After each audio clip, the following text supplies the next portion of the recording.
जनाब उस्मान डार साहब, शफकत Mahmood, minister education, और मेरे वज़ीर, ख्वातीन और हज़रात और पाकिस्तान के नौजवान,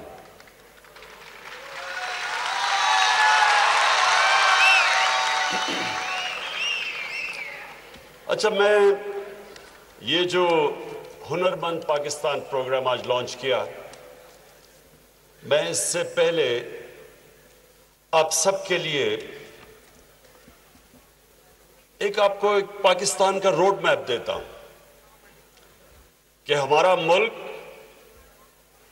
अब किस तरफ जा रहा है और इंशाअल्लाह कैसे हमारे मुल्क ने एक अजीम कौम बनना है। ये बड़ा ज़रूरी है और मैं ख़ास तौर पे अपने नौजवानों के सामने ये कहना चाहता हूँ, ये बड़ा ज़रूरी होता है कौम को पता चले कि ये कौम क्यों वजूद में आई थी, इसका मकसद क्या है, इसका मुकाम क्या है। और इसलिए ये जो आज का प्रोग्राम है हुनरमंद नौजवान, ये बहुत इंपॉर्टेंट है, क्योंकि ये जो हुनरमंद पाकिस्तान प्रोग्राम है, ये उस रास्ते पे अब हम जा रहे हैं जो इंशाअल्लाह पाकिस्तान को एक वो कौम बनाएगा जो 1947 में एक बड़ी ख्वाब का नाम था पाकिस्तान, एक बड़ा लीडर था कायदे आज़म मोहम्मद अली जिन्ना, और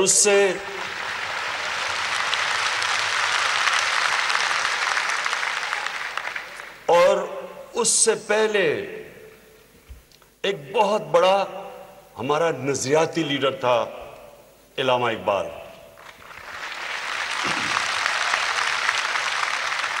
तो हमारा जो पाकिस्तान है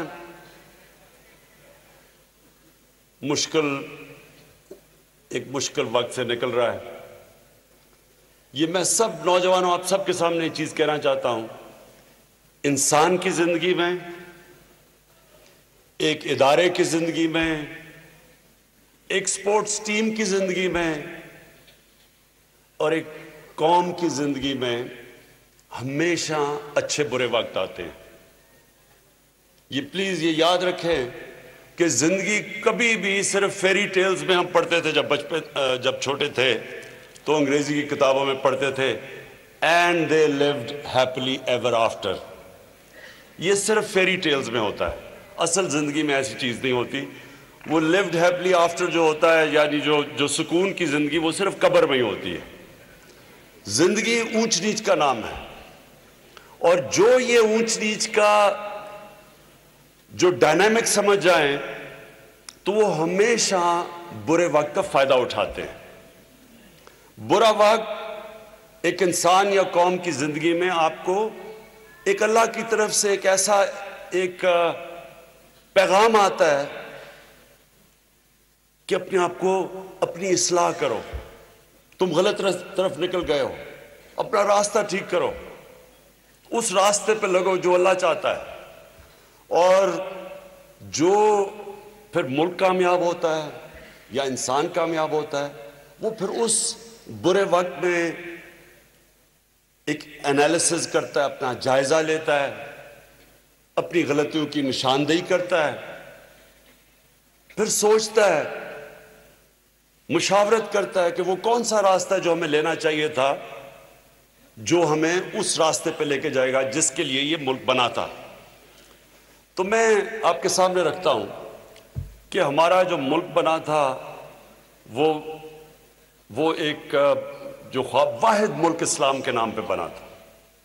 ये याद रखें, पाकिस्तान वाहिद दुनिया में मुल्क है जो इस्लाम के नाम पे बना था।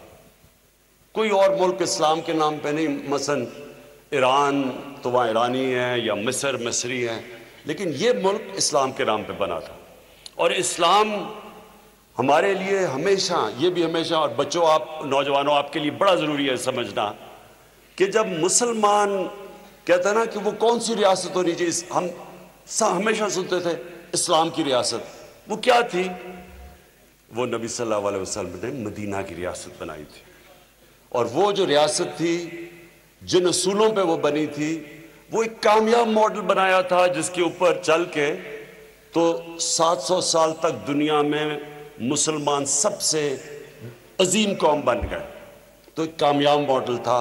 और हमेशा ये जो हमारे फाउंडिंग फादर्स थे, उन्होंने यही कहा कि हम पाकिस्तान को एक इस्लामी फलाई रियासत बनाना चाहते हैं। ये ऑब्जेक्टिव रेजोल्यूशन में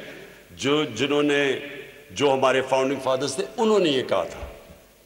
अब वो रियासत के अंदर मैं फिर से रिपीट करता हूं बार बार कि दो चीज़ों के ऊपर खड़ी हुई थी, एक इंसाफ और दूसरा इंसानियत। तो हमने अभी तक हमारे चार हमारे इस वक्त कोशिशें हैं, चार पॉइंट्स पे जिस तरह हम जा रहे हैं। सबसे पहले कि हमने अपने कमज़ोर और गरीब तबके का ध्यान रखना, ये हमारी जिम्मेदारी है।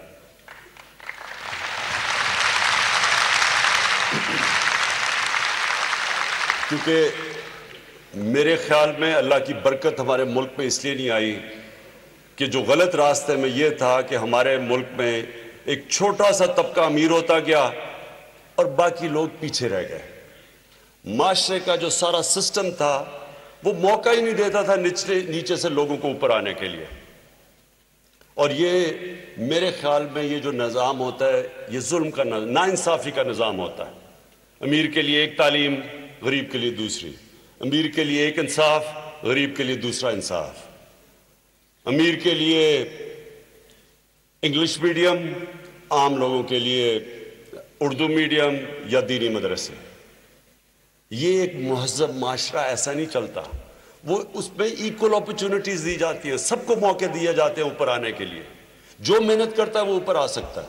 यहाँ से हमारे पाकिस्तानी, मेरी देखते देखते इंग्लैंड गए, थोड़े से पाकिस्तानी होते जब मैं पहली दफ़ा इंग्लैंड गया, लेकिन वो देखते देखते अपनी ज़िंदगी बेहतर करते गए, उनके बच्चे और आगे निकल गए। क्यों? क्योंकि वो माशरा मौका देता था उनको ऊपर आने के लिए, जिधर इक्वल अपॉर्चुनिटीज़ थी।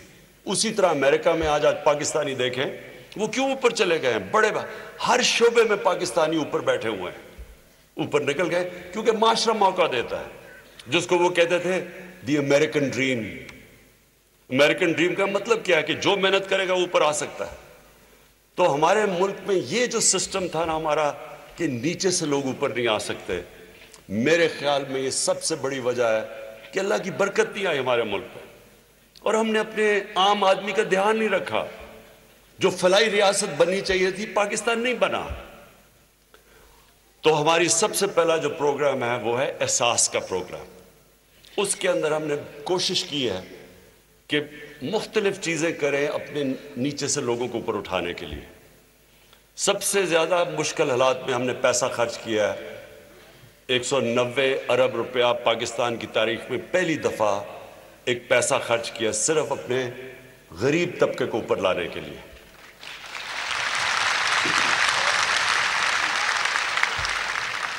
और मुझे ये एहसास है कि मुश्किल वक्त है, हमारे पास जो हालात थे, खसारा था, कर्जे चढ़े हुए हैं, उसके अंदर हमारे पास पैसा कम था खर्च करने के लिए, लोगों को मुश्किल हालात से गुजरना पड़ रहा है, मुझे इसका पूरा एहसास है। तो हमने पहले शुरू किया कि ये जो लोग सड़कों के ऊपर सोते हैं, आज से 1 साल पहले पनाहगाह बनानी शुरू की। आज आप हैरान होंगे, तकरीबन 170 पनाहगाह बन चुकी हैं पंजाब में और पख्तूनख्वा में। जिधर जो लोग सड़कों पर सोते थे उनके लिए इस सर्दी में लोग सड़कों पर सोते थे, उनके लिए जगह है, वो वहाँ खाना पीना मिलता है। मैंने यहाँ इस्लामाबाद में पुलिस को कहा हुआ है कि रात शाम को जाके जब वो पेट्रोल करें तो कोई भी आदमी सड़क पर सोया उसको लेके पनाहगाह में लेके जाए।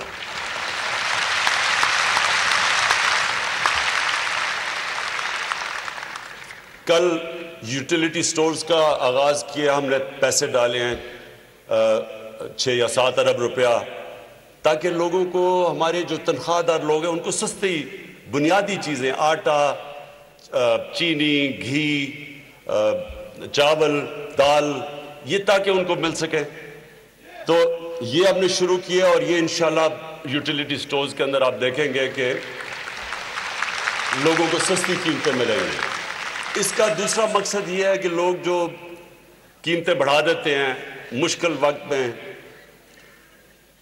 जो मिडलमैन जिसे कहते हैं, बेचारा किसान एक मेहनत करके चीज़ देता है लेकिन उसमें और जो बेचारे जो लोग ख़रीदते हैं उसमें इतना ज़्यादा फासला आ जाता है, तो इसलिए भी यूटिलिटी स्टोर्स का कीमतें नीचे रहें। फिर हमने जो मुझे सबसे ज़्यादा, मैं सबके लिए सब कहना चाहता हूँ, सबसे ज़्यादा जो मुझे खुशी है वो है हमारा हेल्थ कार्ड।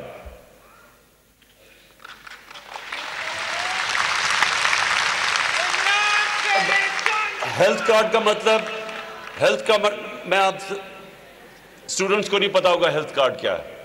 हेल्थ कार्ड है इंश्योरेंस। एक गरीब खानदान के पास कार्ड है और अब तक मेरे ख्याल में हम 60 लाख लोगों को, खानदानों को दे चुके हैं। उनके पास 5,40,000 या 7,20,000 में 7,20,000 7,20,000 उस कार्ड के ऊपर वो खानदान खर्च कर सकता है, किसी भी हॉस्पिटल में जाके अपना इलाज करवाए। ये इसलिए आपके लिए समझना जरूरी है कि एक गरीब घराने के लिए कई दफा एक बीमारी उस घर को बिल्कुल ही गुर्बत में धकेल देती है। और जो मैंने ये शौकत खानम कैंसर हॉस्पिटल बनाया ही इसलिए था कि कैंसर तो खैर बहुत महंगी बीमारी है, तो एक आम घर में कैंसर होती है, आप अंदाजा नहीं लगा सकते कि वो घर सब कुछ बेच देता है, अपना जेवर सब कुछ बेच देता है, क्योंकि बड़ी महंगी इलाज है उसका कैंसर का। इसलिए ये जो हेल्थ कार्ड है, मैं समझता हूं कि ये इंशाल्लाह हम सारे पाकिस्तान के जो गरीब घराने हैं उनको कवर करेंगे।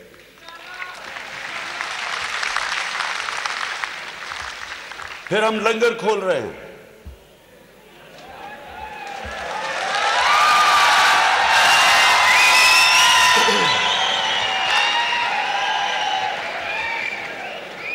गरीब बस्तियों में जिधर लोगों को मुश्किल है, बेरोजगारी के अंदर लोगों के पास पैसा नहीं है, तो उनके लिए कम से कम भूखे ना सोए। तो अब हमारी कोशिश है कि कवर करें पाकिस्तान के वो सारे इलाके जिधर गरीब बस्तियां, जिधर हम इंशाल्लाह लंगर खोलें ताकि लोग जाके कम से कम दाल रोटी खा सके वहां।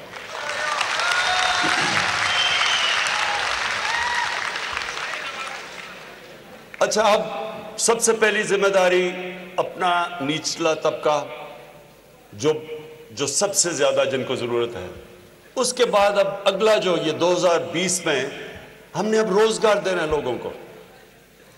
और रोजगार के लिए सबसे बड़ा प्रोग्राम जो हमें मुश्किल लगी है, क्योंकि उसमें बड़ी रुकावटें थी, वो है हमारा जो 50 लाख घर हमने बनाने हैं पाकिस्तान के अंदर अगले 4 सालों में। इसमें पहली दफा तनख्वाहदार तबके के लिए, और हम इंतजार कर रहे हैं, बदकिस्मती से वो कानून फंसा हुआ है अदालत में, अब तकरीबन 1 साल हो गया, फोरक्लोजर लॉ। वो उम्मीद है कि इंशाल्लाह लाहौर हाई कोर्ट उसका फैसला कर देगा। उससे होगा क्या,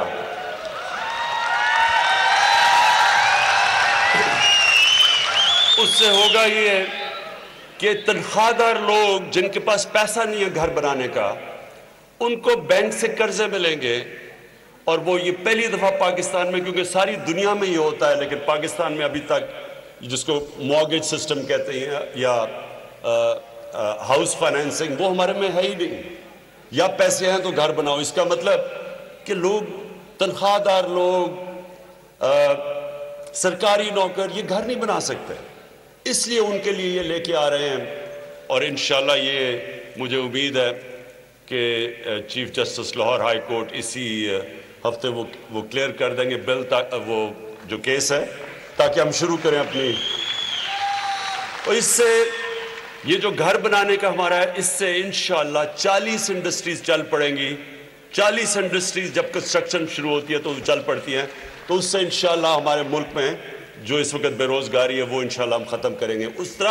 और दूसरा, हम सिक इंडस्ट्री, जो इंडस्ट्रीज बंद पड़ी हैं, उनके लिए एक प्रोग्राम लेके आ रहे हैं ताकि वो इंडस्ट्रीज खुले, एम्प्लॉयमेंट हो, रोजगार हो, ताकि लोग नौकरियां मिल सके लोगों को। अब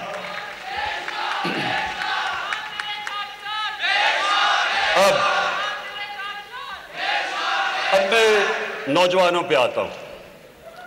देखिए, पाकिस्तान के पास जो असासे हैं, हमारे पास असासे हैं जो अभी तक इस्तेमाल नहीं हुए। सबसे बड़ा हमारा असासा, हमारी पाकिस्तान के पास ज़रख़ेज़ ज़मीन है। हम जिस वक्त भी अपनी जो हमारा एग्रीकल्चर सिस्टम है इसको ठीक कर लें, पानी का सही इस्तेमाल कर लें, नई टेक्नोलॉजी ले आएं, आप ये सोचें कि हम आराम से अपनी जो पैदावार है वो दुगनी कर सकते हैं। चाइना और हिंदुस्तान भी, लेकिन चाइना में हमारे से 3 या 4 गुना ज्यादा पैदावार वो लेते हैं अपनी जमीन से, क्योंकि नई टेक्नोलॉजीज आ चुकी हैं, पानी का सही इस्तेमाल होता है। हमारा बदकिस्मती से ये बहुत बड़ा रुकावट बनी हुई है, क्योंकि हम वो पुराने ज़माने की टेक्निक्स इस्तेमाल कर रहे हैं। तो वो अब हमने चाइना के साथ वहाँ भी हमारा MOU साइन हो गया है, और इंशाल्लाह ये जो ज़रख़ेज़ ज़मीन है ये हमारा बहुत बड़ा असास है जो इंशाल्लाह इस मुल्क को उठाएगा। और दूसरा, मदनियात। पाकिस्तान के पास, आप सबको हैरत होगी कि दुनिया से सबसे बेहतर तांबे और सोने के रिजर्व्स पड़े हुए हैं। बदकिस्मती हमारी कि कोई भी, पीछे तो इसकी करप्शन थी, अभी तक हम उसको नहीं इस्तेमाल कर सके। इंशाल्लाह अब हमारी जो बातचीत चल रही है, इंशाल्लाह हम कामयाब हो जाएंगे। और ये आप देखें कि इसमें सिर्फ आप सबके लिए सिर्फ जो 2 काने हैं, 14 हैं वहाँ सोने और तांबे की काने रेकोडेक में, 2 के अंदर सिर्फ नफा इतना है कि हम जितना बैरून मुल्क कर्जा वो अदा कर सकते हैं।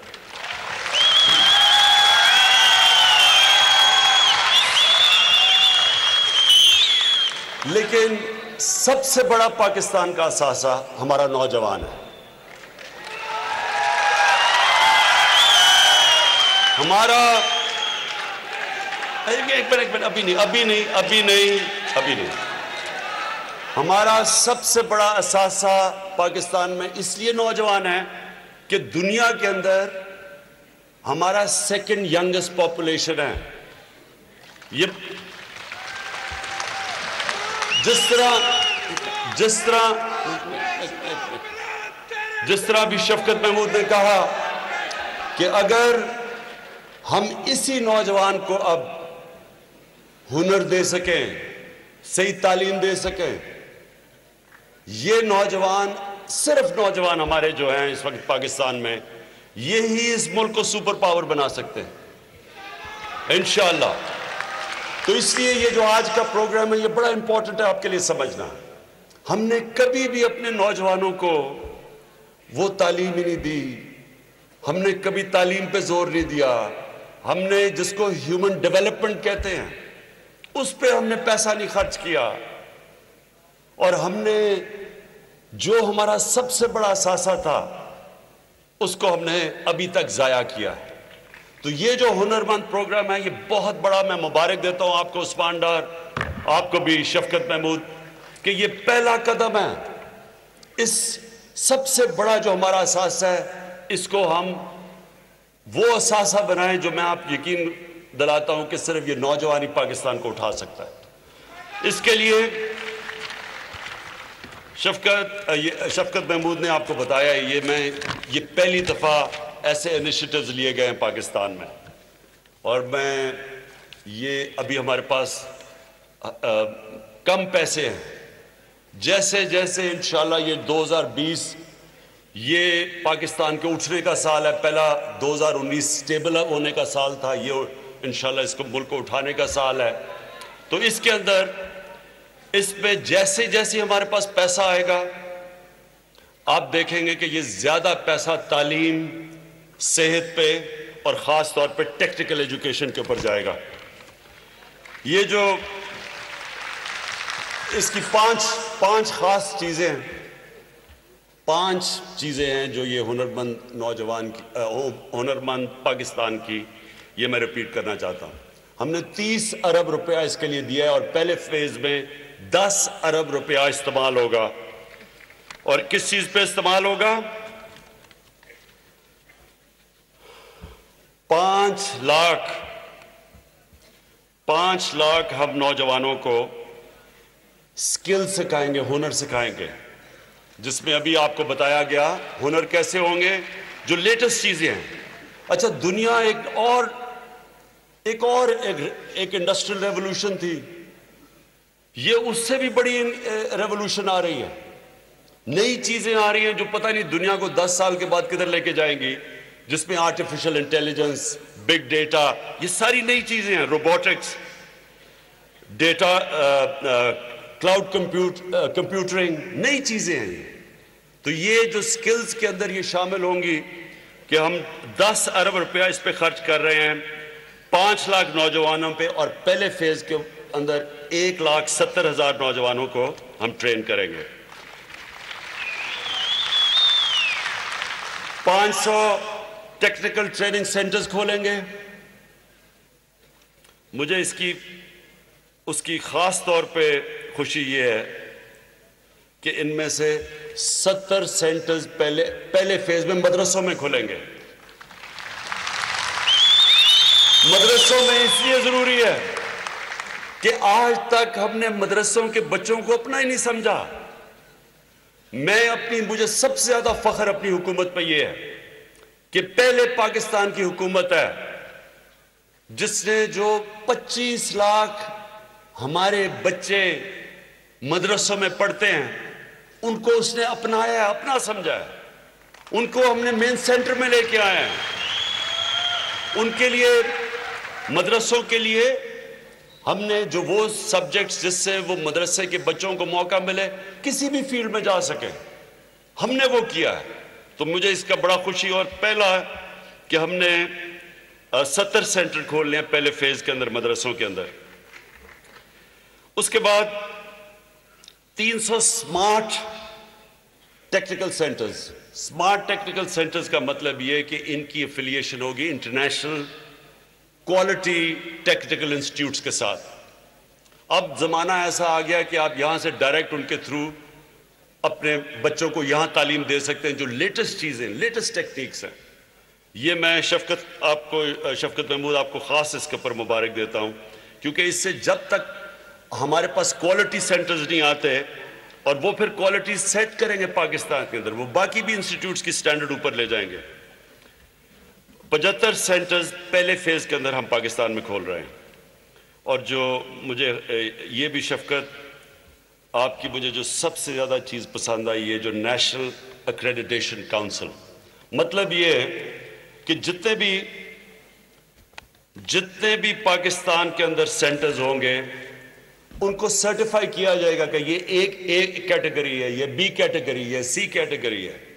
इससे कंपटीशन होगी टेक्निकल सेंटर्स के अंदर।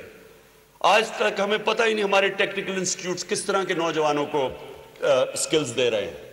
ये पहली दफा कोशिश होगी, स्टैंडर्डाइजेशन होगी, सर्टिफिकेशन होगी, पता चलेगा कि कौन सा इंस्टीट्यूट कितनी क्वालिटी की तालीम दे रहा है। और ये मैं आपको बताऊं, ये सबसे इंपॉर्टेंट चीज इसलिए है कि नौजवानों को नौकरियों के लिए, आगे अच्छी नौकरियां लेने के लिए इसका सबसे ज्यादा फायदा होगा। हमने नमल कॉलेज जो हमने बनाया है मियांवाली में, आपको ये हैरत होगी सुन के कि नमल कॉलेज में पहले तो सारे हमारे गरीब तबके के तकरीबन बच्चे पढ़ते हैं। वहां 90% से ऊपर स्कॉलरशिप पे पढ़ते हैं। लेकिन जो सबसे ज्यादा चीज आपको हैरत होगी सुन के कि 95% बच्चे वहां के स्टूडेंट्स जैसे वो डिग्री लेते हैं उनको नौकरियां मिल जाती हैं।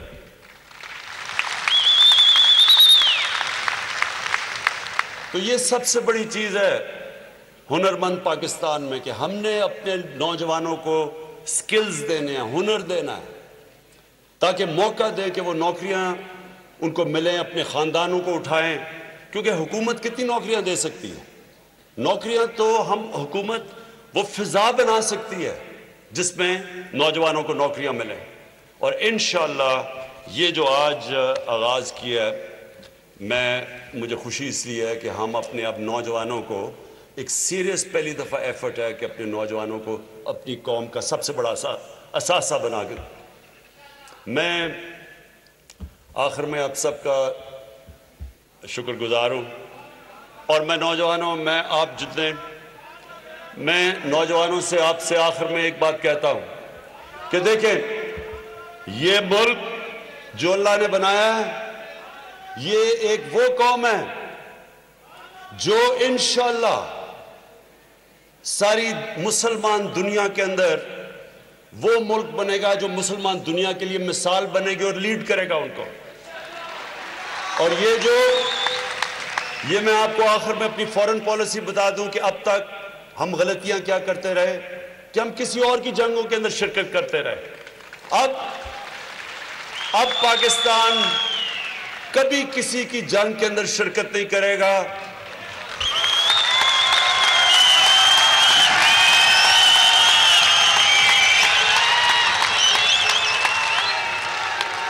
पाकिस्तान वो मुल्क बनेगा जो मुल्कों के अंदर अमन पैदा करेगा। और अभी हम पूरी कोशिश करेंगे कि हमारा सऊदी अरब और ईरान के बीच में हम दोस्ती करवाएं। हमारी सबसे बड़ी ये कोशिश होगी।